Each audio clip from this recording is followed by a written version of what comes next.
Buen día, mi nombre es González Soles Belén Ruth y el día de hoy les voy a hablar del resumen del libro de Problemas Éticos en Medicina. Muy bien, el texto describe una transformación en la relación entre ética y moral que ha ocurrido en las últimas décadas. Antes se solía distinguir entre ética, que se centraba en el estudio de los juicios morales, y moral, que se ocupaba de determinar qué es lo bueno o lo malo. La ética se consideraba principalmente filosofía y canónica, mientras que la moral tenía un carácter deontológico y a menudo estaba vinculada a las religiones. Introducción. Sin embargo, a lo largo del tiempo, esa distinción y división de funciones se ha vuelto inestable y ha habido un gran cambio significativo. Los filósofos ahora están más dispuestos a participar en la determinación de contenidos morales concretos, lo que ha llevado a una secularización de la moral. La bioética es un ejemplo destacado de este camino, ya que se ha desarrollado como un campo que aborda cuestiones éticas en áreas como la medicina, la reproducción, la vida y la muerte. En resumen, se ha producido una inversión en la relación entre ética y moral, donde la ética filosófica ha generado relevancia en la determinación de contenidos morales concretos, mientras que la moral teológica ha comenzado a centrarse en cuestiones de fundamentación. Esa transformación ha dado lugar a la bioética y se considera un cambio histórico importante en la ética contemporánea. Y bueno, en los problemas éticos de la medicina, el texto habla sobre cómo la ética médica ha cambiado debido a avances tecnológicos, una relación más igualitaria entre médicos y pacientes y la búsqueda de justicia en el acceso a la atención médica. Esos cambios han llevado al surgimiento de la bioética como disciplina para abordar dilemas éticos en la medicina actual. Gracias. Buen día, profesor y presentes. En esta oportunidad les habla Nayeli Xiomara Félix Coronel y les hablaré de los aspectos relevantes e importantes de los problemas éticos en medicina, de parte de Diego Gracia, la parte 1 y parte 2. La primera parte será de la introducción, que habla de la ética filosófica y la moral teológica. La ética filosófica cuenta con la razón y la moral teológica con los códigos revelados, en este caso religiosos. Se concluye que la razón sí es una cuestión fundamental, pero por otro lado está la moral teológica con los juicios revelados que no cuentan con lo suficiente para considerarse una cuestión fundamental. También se hablará de secularización de la moral, que es considerado como un hecho revolucionario, que va a estar dado por cambios.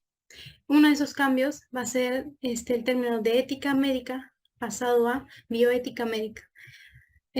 No porque sean iguales, sino porque tienen una relación y porque el nuevo término bioética médica va a tener una mayor complejidad.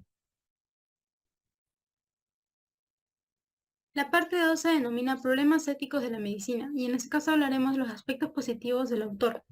La primera son sus explicaciones analíticas, es decir, que él se deja entender fácilmente con sus explicaciones, ya que utiliza ejemplos, comparaciones analógicas, entre otros. Y eso es mejor, ya que hay un mayor entendimiento. En segundo lugar, se presenta una introducción prolongada. En este caso, la primera parte es una introducción general y la segunda es una introducción del tema en sí, pero que sigue siendo como algo general del tema. En tercer lugar, tenemos las definiciones explícitas, que son definiciones que se dejan entender fácilmente. Esto es bueno, ya que se puede decir que utiliza términos no tan complicados y eso hace que sea más explícito, ¿no? Se deja entender más fácilmente. Algunas posibles consecuencias de la bioética médica son las siguientes. La revolución del pensamiento de la sociedad. En el libro también se basa en un ejemplo, que es el de la relación entre el médico y el paciente. Antes la relación del médico y el paciente era como que el médico más autoritario y el paciente más pasivo, más obediente. Pero actualmente el trato ha cambiado, pues ahora esa relación es más negociable y equilibrada, donde los dos son autónomos y son responsables de las decisiones que vayan a tomar. Por lo tanto, se dice que el trato en la sociedad, entre la sociedad, ha cambiado. También otra posible consecuencia es la nueva forma de actuar y enfocar los problemas éticos. Recordemos que estas consecuencias son realmente imprevisibles, no se pueden predecir, pero estas son algunas posibles. Pues esto detalla la secularización de la moral, donde ahí se dice que es una revolución, algo revolucionario y que tiene consecuencias imprevisibles. Justamente proviene eso, de la bioética médica, ¿no? Entonces, esto es lo que me pareció el libro y muchas gracias. Bueno, en esta oportunidad voy a hablar sobre los problemas éticos en medicina, de Diego Gracia, aspectos con los que no estoy de acuerdo. Primeramente, el desprecio hacia la ética filosófica. El texto parece mostrar cierto desprecio hacia la ética teológica al calificarlo de ingenua y casi infantil, en comparación con la ética filosófica. El texto da por sentado que la razón filosófica es la única fuente válida para determinar la moralidad, sin reconocer la diversidad de perspectivas éticas que existen en el mundo, incluyendo aquellos basados en creencias religiosas. Algunos ejemplos en los que la religión puede ser un factor importante en la toma de decisiones éticas es el aborto. Creencias sobre cuándo comienza la vida, algunas sobre el alma y sobre la consideración de la vida como un regalo divino, son cosas que toma en cuenta la religión. También la eutanasia, en donde habla sobre el valor de la vida y el papel del sufrimiento en el plan divino. En el matrimonio también está influenciado, ya que no solo sobre la homosexualidad, la sexualidad, la moral sexual y muchas cosas más. Y el cuidado de los enfermos terminales, ya que nos hace pensar si continuar o interrumpir el tratamiento médico tomando en cuenta la religión del paciente. También la pena de muerte, ya que algunas religiones tienen en cuenta el perdón sobre todo. Otro aspecto importante que no estoy de acuerdo sería la bioética, la creación de la bioética. El texto menciona la creación de la bioética como una disciplina necesaria para abordar los desafíos éticos en la medicina contemporánea, pero se podría cuestionar si la bioética es suficiente para abordar todos los problemas éticos de la medicina o si se necesita un enfoque más amplio y multidisciplinario, sin mencionar que conllevaría a una mayor complejidad y conflictividad en las decisiones médicas. Como primer punto en contra de la bioética es el exceso de regulaciones y burocracia. Sostiene que la necesidad de revisar y aprobar proyectos de investigación desde una perspectiva ética puede retrasar las investigaciones médicas y científicas, lo que podría tener consecuencias negativas para los pacientes, que dependen del tiempo. También está el conflicto de interés entre industrias farmacéuticas e investigadores, ya que no están orientados al mismo punto, ya que a veces las industrias pueden, bueno, centrarse más en el financiamiento que en los pacientes. También está la falta de consenso ético, ya que no existe decisiones claras. En la ética, en la bioética que está basada en la filosofía, no hay algo concreto en algunos dilemas. Bueno, también está el énfasis en la ética occidental, ya que es en esas sociedades occidentales donde se puede reflejar grandes valores y perspectivas de las cuales surgió la bioética, que necesariamente es aplicable en todos los países. Muchas gracias. Muy buenos días, mi nombre es Emily Santiago y en esta ocasión les resumiré sobre la bioética médica del libro Cuestiones Morales. Bueno, su enfoque de la bioética médica. La bioética médica se centra en abordar los dilemas éticos en el campo de la medicina y la atención sanitaria de manera secular, pluralista, autónoma, racional y universal, teniendo en cuenta la diversidad de creencias y perspectivas éticas en la sociedad moderna. Bueno, quesitos. La ética secular se basa en los valores seculares, civiles, en lugar de religiosos, debido a la diversidad de creencias en la sociedad. Pluralismo ético. Se debe respetar diversas perspectivas éticas, encontrar un terreno común aceptable. Autonomía ética. Las normas éticas deben derivar de la razón humana en lugar de ser impuestas externamente, ¿no? Bueno, la racionalidad debe ser racional, pero no basarse en una razón absoluta considerando principios y consecuencias éticas. Y la universalidad aspira a principios éticos universales aplicables a todas las personas, sujeto a revisión continua. Bueno, problemas de la fundamentación de la bioética. Todos los sistemas bioéticos intentan cumplir con las 5 condiciones anteriores. Ser sujeto moral es ser fin en sí mismo y no solo medio. Esta es una frase que nos dio Kant. Bueno, nos enfatiza la importancia de tratar a las personas con dignidad, respeto y consideración. O sea, respetar hacia todos los seres humanos como fines en sí mismos, debido a su valor intrínseco.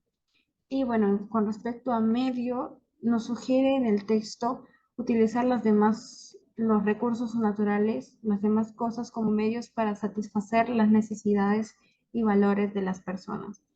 Bueno, hay un patrón o un estándar general que se utiliza para evaluar si una acción o proposición es moralmente aceptable o no. Es la medida que se aplica para determinar si algo es éticamente correcto o incorrecto, a lo que Kant lo llamó el canon de la moralidad. De esta decisión es importante porque nos permite diferenciar dos tipos de imperativos morales, el imperativo formal y el imperativo material. Bueno, el imperativo formal establece principios éticos, abstractos y universales. Son absolutos e incondicionales y no tienen excepciones. Son los principios que definen la forma de toda obligación moral como el principio de igualdad, de igual consideración y respeto para todos los seres humanos. Y los imperativos materiales o hipotéticos, bueno, se refieren a acciones y deberes específicos en contextos particulares. Por ejemplo, sobre mentir, depende del contexto de la situación en que estés, sea bueno o sea malo. En bioética se considera que estos imperativos hipotéticos, estos últimos, se pueden reducirse a 4 principios morales, que son la autonomía, la beneficencia, la no maleficencia y la justicia, que le vamos a separar en 2 niveles. En el nivel 1 incluye los principios de no maleficencia y justicia, que son de carácter público y transitivo, definiendo lo correcto o incorrecto en la ética. Y el nivel 2 incluye los principios de autonomía y beneficencia relacionados con la capacidad de tomar decisiones informadas y buscar la felicidad. Son de carácter privado e intransitivo. El nivel 1 se relaciona con lo correcto o incorrecto, es decir, con lo que está permitido o prohibido, y se asocia con el derecho.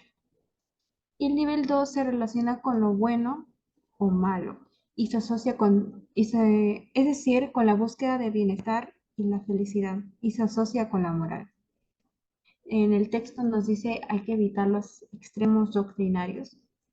Los extremismos que niegan uno de los niveles conducen a problemas éticos y morales. Importancia de no negar ninguno de los dos niveles éticos y de reconocer de que ambos niveles son necesarios. Muchas gracias. En esta oportunidad me ha tocado realizar los aspectos que considero más importantes.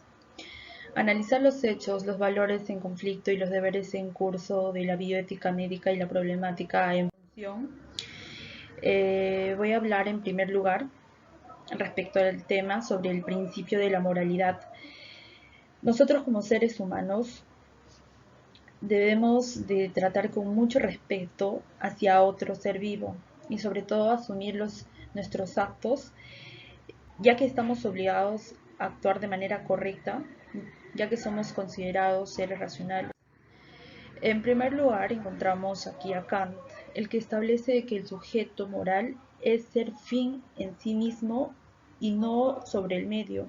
Esto quiere decir que como seres humanos tenemos conciencia y debemos respetarnos unos respecto a otros, ya que eso es lo que nos va a diferenciar sobre las cosas que nos rodean o que están a nuestro alrededor. Posterior a ello, Heidegger y Singer también tratan de fundamentar el respeto mutuo que debe haber entre los seres humanos, ¿no? Para finalizar, encontramos la problemática de fundamentación de la bioética, que muestran dos principios, tanto el universal, que va a presentar en este caso las normas como la no maleficencia y la justicia. En estos niveles es obligatorio cumplir las normas y sobre todo trata de la convivencia unos respecto a otros, en donde hay una influencia del Estado para protegernos y promover el cumplimiento de nuestros deberes, así como nuestra integridad física como personas. Posterior a ello encontramos los principios privados. En este sí vamos a encontrar nuestro libre albedrío, en donde nosotros podemos decidir hacer el bien o el mal, ¿no? Respecto, conforme a la sociedad, nosotros nos vamos desenvolviendo. El día de hoy hablaremos sobre el libro Cuestiones Morales. En el capítulo de problemas éticos en medicina. Hablaremos sobre los aspectos que no estamos de acuerdo de los puntos 3 y 4. El primero viene a ser que no presente ejemplos para una mejor comprensión. No presente ejemplos, por ejemplo, en la vida cotidiana que podamos relacionarlo con los conceptos que nos presenta el párrafo. En este caso, por ejemplo, aquí nos dice la bioética médica ha de ser, pues, una bioética secular o civil. Nosotros podemos bien no entender qué viene a ser una bioética secular o civil, y tampoco nos menciona un ejemplo de cómo este tipo de bioética secular está siendo relacionada en la vida cotidiana en todo lo que viene a ser con la bioética médica. En lo otro viene a ser, tal fue el sueño de Baruch Spinoza en su libro Ética Amor Geométrico Demostrata. Si bien antes nos menciona un pequeño concepto de qué viene a ser el sueño de Baruch Spinoza, después no nos dan una mayor ejemplificación de cómo esto puede ser planteado ahora de una mejor manera. También nos dicen de no explican o definen todos los conceptos o referencias presentadas.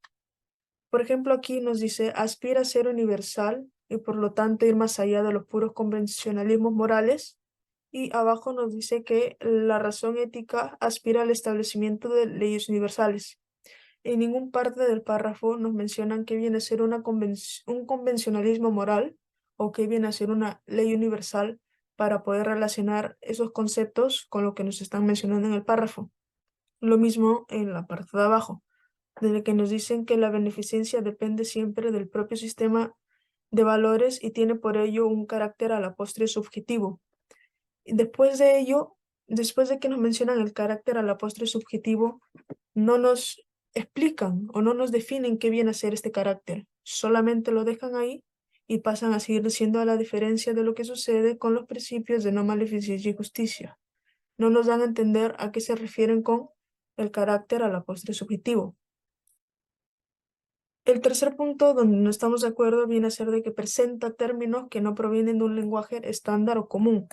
Si bien es cierto, este libro puede estar al alcance de todo público, algunos con un lenguaje más culto, unos con un lenguaje bajo, pero mayormente presentamos un lenguaje estándar.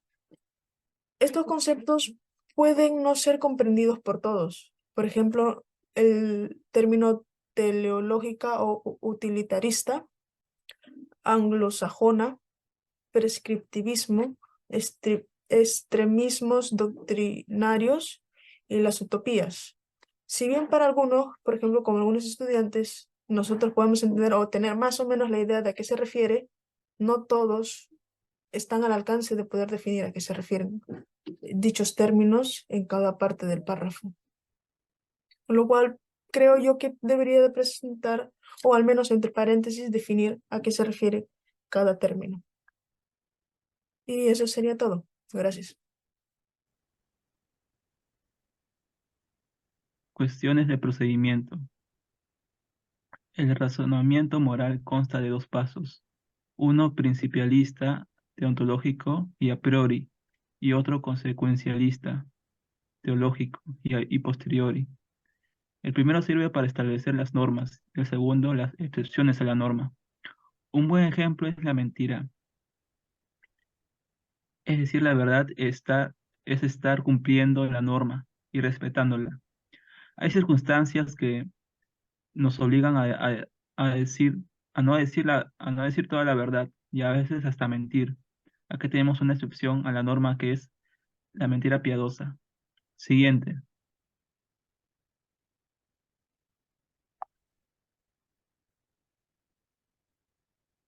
Procedimiento de toma de decisiones en ética clínica. Primero tenemos el sistema de referencia moral. Segundo, el momento deontológico de juicio moral. Tercero, el momento teológico de juicio moral. Y cuarto, el juicio moral. Me pasa a mi compañero, Julio. Muy bien. El texto aborda la mejora en los actos médicos y sanitarios en la actualidad desde una perspectiva técnica y moral, aunque también menciona que estos actos son más conflictivos. Se enfatiza que el conflicto en sí no es necesariamente negativo, pero debe manejarse adecuadamente. Se sugiere la creación de comités institucionales de ética, o por sus siglas CIE, o comités asistenciales de éticas, cuyas siglas son CAE, para abordar los conflictos éticos en la atención médica. Estos comités deben ser plurales y consultivos, representando a diversos estamentos sanitarios y usuarios. Su función principal es mediar en decisiones éticas y proporcionar consejo. Se destaca la importancia de tomar decisiones éticas considerando todas las perspectivas, y se insiste en que los CAE deben ser meticulosos en su análisis de casos para evitar que los intereses de unos pocos prevalezcan sobre los de todos. Se argumenta que la actuación ética de los CAE puede ayudar en la educación del personal sanitario, prevenir conflictos legales y proteger a los profesionales de la salud. Lo que me agradó del texto fue que reconoce la mejora en la atención médica desde una perspectiva técnica y ética en la época actual. Es alentador ver un enfoque en la ética en la práctica médica y la creación de comités para abordar conflictos éticos. La idea de incluir representantes de diferentes grupos en estos comités es positiva, ya que promueve la diversidad de perspectivas en la toma de decisiones éticas. Sin embargo, lo que no me agradó mucho fue la preocupación expresada sobre la posibilidad de que los CAE no sean lo suficientemente plurales y puedan verse influenciados por intereses de grupos específicos. Esto destaca la importancia de garantizar la imparcialidad y la ética en la formación y funcionamiento de estos comités. Además, aunque el texto menciona que los CAE pueden evitar conflictos legales, sería deseable que se profundizara más en cómo pueden lograr esto de una manera efectiva. Doy pase a mi compañero. Conclusiones. En este texto trata sobre las condiciones esenciales que deben cumplir los actos médicos, corrección y bondad. Un acto médico es incorrecto cuando no se realiza técnicamente bien, lo que indica falta de suficiencia técnica y clasifica al médico como un mal médico. Esta insuficiencia técnica no debe confundirse con la maldad moral, ya que un buen médico puede ser moralmente malo. La suficiencia técnica se refiere a la habilidad para realizar procedimientos médicos correctamente, mientras que la bondad moral implica actuar de manera ética y humana. La medicina requiere una elevación moral única debido a la naturaleza apreciada de la vida y la salud humana. La ética profesional en medicina ha sido fundamental desde la antigüedad y el juramento hipocrático ha sido un estándar ético durante siglos. A diferencia de los oficios, las profesiones como la medicina requieren un estricto control ético previo, ya que están en juego valores fundamentales como la vida humana. La ética no debe verse como algo externo a la práctica médica, sino como parte integral de ella. Solo un médico bueno, tanto técnicamente como moralmente, puede ser considerado un buen médico. Siguiente. También es relevante la comparación entre las profesiones y los oficios, destacando la importancia de un control ético previo en las profesiones debido a la naturaleza crítica de su trabajo. Además, el hecho de que la ética sea un componente intrínseco de la práctica médica es un recordatorio importante de que ser buen médico va más allá de la competencia técnica. En general, el texto enfatiza puntos clave sobre la ética en la medicina, pero quizás podría proporcionar ejemplos concretos o datos actualizados para respaldar